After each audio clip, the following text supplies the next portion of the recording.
সেজদায় আমরা যত ছোট হই এর চেয়ে ছোট আর হওয়া যায় না। সেজদায় আমরা যতটা বিনয়ী হই একটা মানুষ এর চেয়ে বিনয়ী আর হতে পারে না। এই তো নামাজ শুরু করলাম, আল্লাহু আকবার, এরপর রুকুতে জাস্ট বো ডাউন আর হেড, মাথা একটু ঝুঁকালাম, আর সেজদায় একেবারে মাথাটারে মাটিতে মিলিয়ে দিলাম। তার মানে আমি চলে গেলাম আসফালে। আসফাল মানে সবচেয়ে নিচে, আর সবচেয়ে নিচে যে আমি ঘোষণা দিলাম সুবহানা রাব্বিয়াল, মানে হে রব, আপনার প্রশংসা, আপনার পবিত্রতা, আপনি আলা।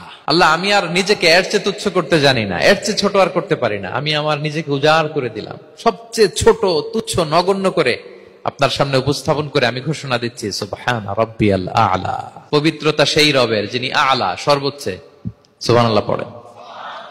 তাহলে সিগনিফিকেন্সটা বুঝতে পারছেন কেন বিষ্ণু ইসলাম এটা পড়তেন সুবহানা রাব্বিয়াল আলা?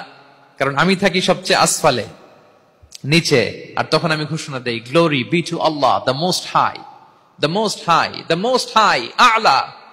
আল্লাহ, আমি একেবারে নিচে, কিন্তু তুমি হচ্ছে আলা। মজার ব্যাপার হচ্ছে সেজদায় আপনি যত নিচেই থাকেন না কেন, মাথা নাক নিচে করে ফিসফিস করে যাই বলেন না কেন, এটা মুহূর্তে আল্লাহর আরশে চলে যায়। আপনি নিচু হবেন কিন্তু কথা চলে যাবে আল্লাহর আরশে।